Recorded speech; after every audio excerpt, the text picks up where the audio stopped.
Hi అండి. Today గుండె నిండా గుడిగంటల ఎపిసోడ్ ఏం జరిగిందో చూద్దామా? నువ్వు చూసావా?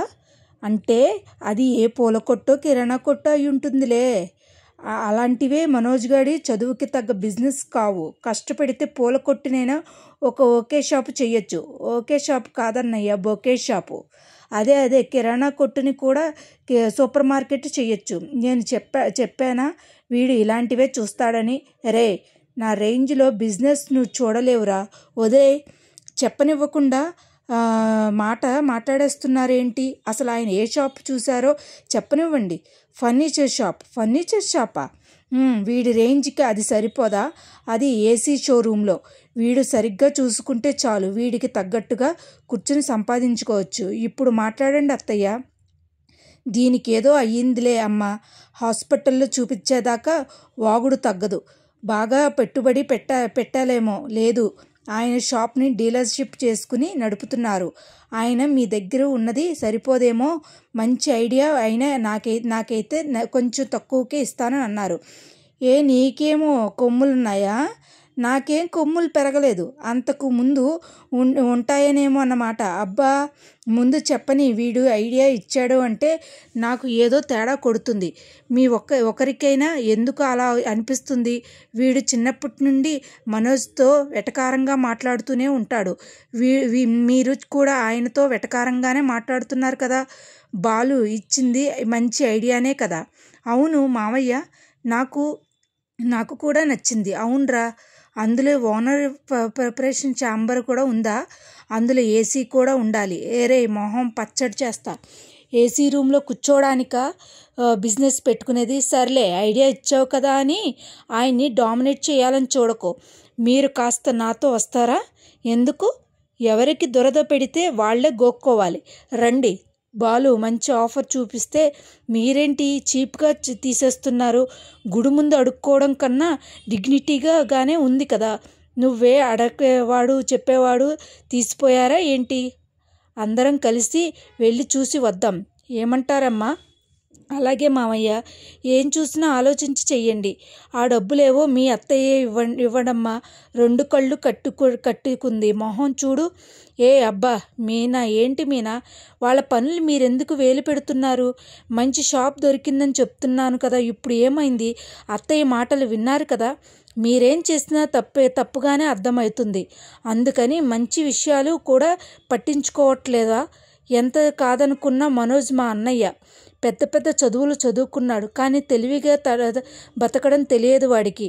మనం పట్టించుకోకపోతే ఎలాగా? ఏంటి అలా చూస్తున్నావు? ఏం లేదులే. ఉన్నట్టుండి మీ అన్నయ్య మీద నీకు ఎందుకని అంత ప్రేమ పుట్టుకొస్తుందో చూస్తున్నాను.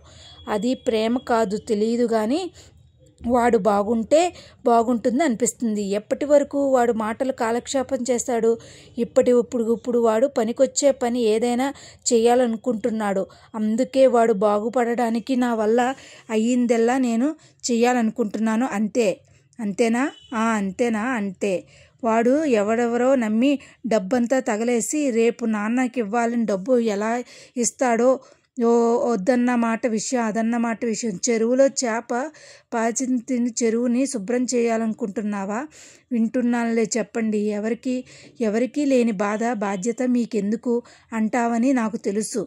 ఏ నవ సమాజంలో ఉండాలనుకోవడం తప్ప? చెప్పు. సినిమా డైలాగులు బాగానే చెప్తున్నారు, కానీ మీ మాటలు సలహాలు ఎవరు పట్టించుకోరు. చెప్పండి. విన్నవాళ్ళు బాగుపడతారు, వినని వాళ్ళు వాళ్ళ కర్మ. కానీ చెప్పడం నా ధర్మం. మీకు ఎన్ని దెబ్బలు తగిలినా బుద్ధి రాదులే. మీరు మారరు. మా అమ్మ ఎన్ని తిట్టినా నువ్వు ఇంట్లో పనులన్నీ చెయ్యట్లేదా? ఇంట్లో పనులు లేరండి. రేపు వాడు ప్రయోజకుడైతే మన ఇంట్లో వాళ్ళంతా సంతోషపడతారు. ముఖ్యంగా నాన్న సంతోషపడతాడు. చూస్తూ ఉండు. రేపు వాడు సంపాదించే వాళ్ళలో ఇవ్వాల్సిన డబ్బు అంతా వడ్డీతో సహా వసూలు చేస్తాను. చూద్దాం ఏం జరుగుతుందో. ఏం షాపు? మన మనోజ్ పెడుతున్నాడు. ఎంత బాగుందో. ఎంత పెద్ద షాపు చూసింది బాలు తెలుసా? డబ్బులు ఏమైనా పెడుతున్నాడా మన మనోజ్ భయ్యగా? ఇందులో మనోజ్ డబ్బులు ఎక్కడున్నాయి ఆంటీ? అన్నీ వాళ్ళ మామగారు ఇచ్చినవేగా. అవును, జైల్లో ఉండి పంపించాడు పాపం. ఓకే, అయినా నా రేంజ్కి తక్కువే. మంచి సెంటర్లో కాబట్టి డెవలప్ చేయొచ్చు. రే, నీ రేంజ్ గురించి మాట్లాడుకురా బాలు. అప్పుడే అందరికీ తీసుకుని వచ్చేవాడువా? అవును సార్, వాళ్ళంతా నా కుటుంబం. నమస్తే సార్. నమస్తే సార్. బాలు మీ నాన్నగారు ఇదిగో ఈయనే సార్. నమస్కారం సార్. నేను మీకు నమస్కారం చెయ్యాలి. అదేంటి తండ్రి, వయసులో ఉన్న వాళ్ళకి మీ అబ్బాయి ఎంత గౌరవిస్తాడో చూశాను. అలాంటి కొడుకును కన్నరు. నిజంగానే మీరు అదృష్టవంతులు. షాప్ తీసుకునేది ఎవరు? నేనే సార్. ఇదిగోండి నా బిజినెస్ కార్డు కాకుండా బిజినెస్ కార్డు ఏంటి? ఇవన్నీ నాకు అనవసరం. బాలు చెప్పాడు. నేను సరే అన్నాను. ఈ షాపు మీకు వస్తుందంటే ఆ క్రెడిట్ బాలుదే. అబ్బో, షాపు చూపించే వరకే బాలు పని, మిగతాదంతా మనోజ్ చూసుకుంటాడు. అంతే కదా అంకుల్?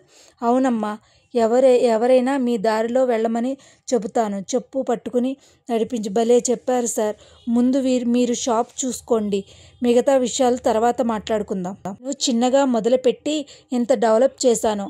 నా తర్వాత నా పిల్లలు చూసుకుంటారు అనుకున్నాను. కానీ అందరూ అమెరికాలో సెటిల్ అయ్యారు. నేనేమంటే వాళ్ళకి కూడా ఏదో ఆలోచన ఉంటుంది కదా. మా మనోజ్ అయితే డిగ్రీలు చదువుకున్నాడు. వాడికి ఏదో ఒక డిగ్రీ ఉన్నాయి.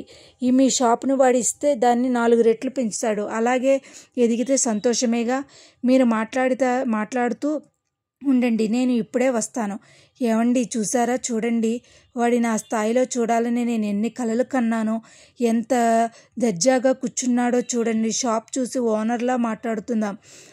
ఏంటి, వెళ్ళి ఆయన సీట్లో ఆయన కూర్చున్నాడు. రే, కొనక ముందే కూర్చోవడం మర్యాద కాదురా. ముందు బాలు, ఇది ఇది ఇది ఇల్లు కాదు. మీ అన్నయ్య ఇప్పుడు బిజినెస్ మ్యాన్ కాబోతున్నాడు. పబ్లిక్ కొంచెం మర్యాదగా ఇవ్వడం నేర్చుకో. ఇప్పుడు మాత్రం ఆయన్ని ఏమన్నారు?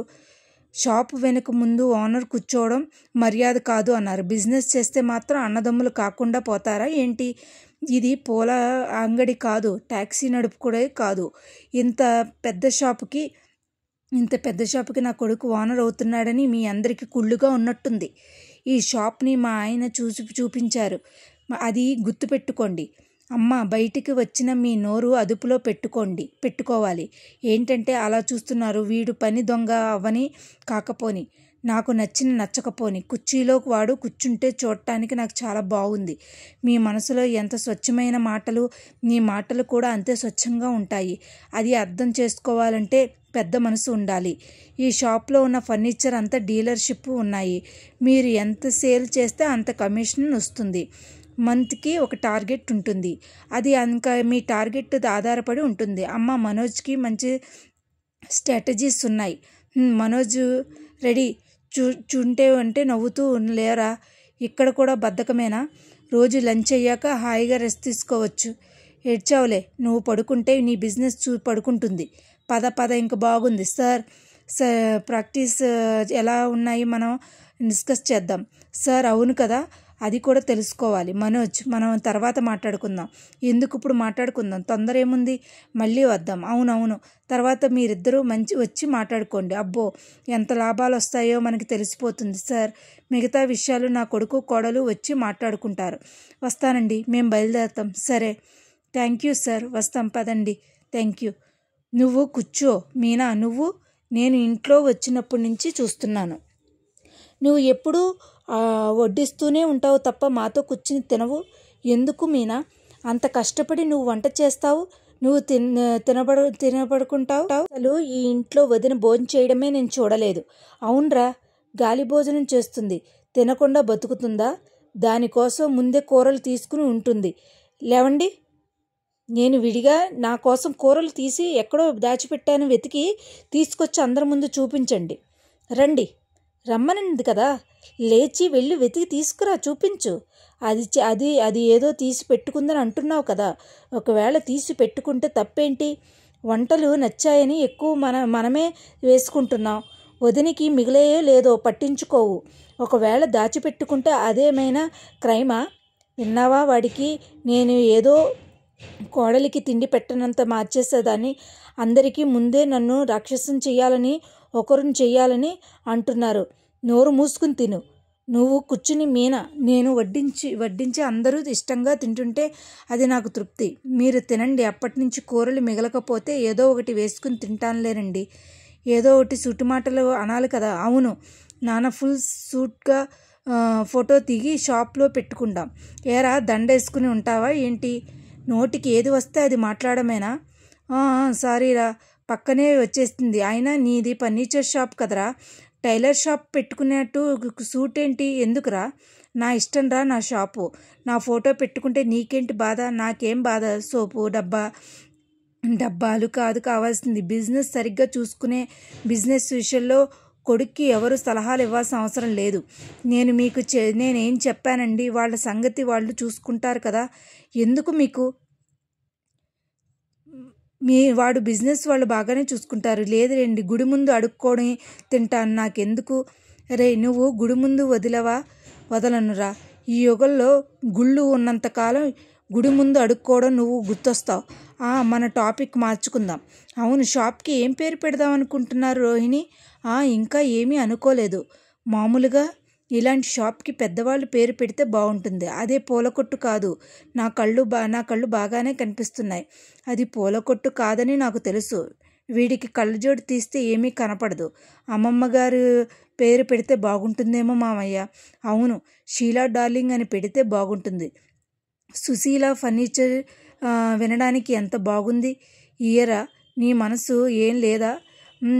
ఆ పేరు కలిసి రావాలి కదమ్మా. మా అమ్మ పేరు పెడితే నిజంగానే సంతోషపడుతుంది. అవును మావయ్య, నువ్వు అనగానే నీ సలహా ఎవరికి అవసరం లేదు. ఆ షాపు ఓపెనింగ్కి సెలబ్రేషన్ పిలుద్దాం. అదంతా ఇప్పుడేం ఆలోచించలేదు. ఓపెనింగ్ చేస్తే బాగుంటుంది. బామ్మగారు అయితే ఓపెన్ చేస్తే బాగుంటుంది నాన్న. గ్రాండ్ వెల్కమ్ అని చెప్పచ్చు. అందరూ బాగుండాలని కోరుకుంటారు. మీరు అమ్మమ్మదే పెట్టి అమ్మమ్మ గారినే ఓపెన్ చేయాలనుకుంటున్నారు కదా, ఆవిడ చాలా సంతోషపడతారు. అవన్నీ మేమిద్దరం ఆలోచించుకుని డిస్కస్ చేసుకుంటాం లే. అవును, మనకెందుకు? వాడు ఏం పేరు పెట్టుకుంటాడో. ఫర్నిచర్ పెట్టుకుంటాడు, లేదా గుడి ముందు ఫర్నిచర్ అని పెట్టుకుంటాడు. మేము ఏ పేరు పెట్టుకున్నా మా పేరు మీద కలిసి వచ్చే పేరు పెట్టుకుంటాం. అర్జెంటుగా మన షాపు కొత్త బోర్డు చేయించాలి. ఇప్పుడు మనం కంటిన్యూ చేద్దాం. ఆ పేరు వాడికి కలిసి వస్తే మాకెందుకు అమ్ముకుతాడు? అయినా డబ్బు మనది. పాత ఓనర్ పేరు మనకెందుకు ఉంచాలి? మంచి పేరు సజెస్ట్ చేయి రోహిణి. ఇప్పుడేం కదా ఆలోచిద్దాం. మా నాన్నగారు పేరు పెడదామా? ఆయనకి డబ్బులు మా నాన్న అయితే అలా అయితే డబ్బులు ఇచ్చినందుకు మనం కల్పన పేరు పెట్టుకోవాలి. దాన్ని ఇంకా మర్చిపోలేదా? ఎంత ధైర్యం నీకు? దాని పేరు సజెస్ట్ చేస్తావు? ఊరికే నిన్ను ఏడిపించాలని అంతా ఒక్కొక్కరిని నీ నోటి నుంచి ఇంకొకసారి ఊరుకోను. ఏంటి అసలు ఏమనుకుంటున్నావు? ఏంటో రోహిణి, ఇది షాప్కి అత్తయ్య పేరే పెడదాం. అమ్మ పేరా? ఏం వద్దు, దొరికిపోయినారా? ముందు వద్దు అన్నావు. నేను పార్లర్కి అత్తయ్య పేరు పెట్టాను. ఫ్రాంచైజ్ ఇవ్వడం వల్ల పేరు మార్చారు. ఇప్పుడు అత్తయ్య చాలా ఫీల్ అయ్యారు. ప్రభావతి హోమ్ ఫర్నిచర్ అని పెడదాం. వద్దులే రోహిణి. అదేంటి, ఎందుకు వద్దు? పార్లర్కి అమ్మ పేరు పెట్టుకున్నావు, ఏం కలిసి వచ్చింది? వేరే వాళ్ళ ఫ్రాంచైజ్కి ఇచ్చేసాం. అందులోనూ ఉన్న వర్కర్లాగా ఉన్నావు. దొరికిరావుగా మాట్లాడుతున్నావు. పూల షాపుకి బాలు పేరు అమ్మ పేరు పెట్టుకున్నాడు, ఏమైంది? కార్పొరేషన్ వాళ్ళు వచ్చి మొత్తం పట్టుకెళ్ళిపోయారు.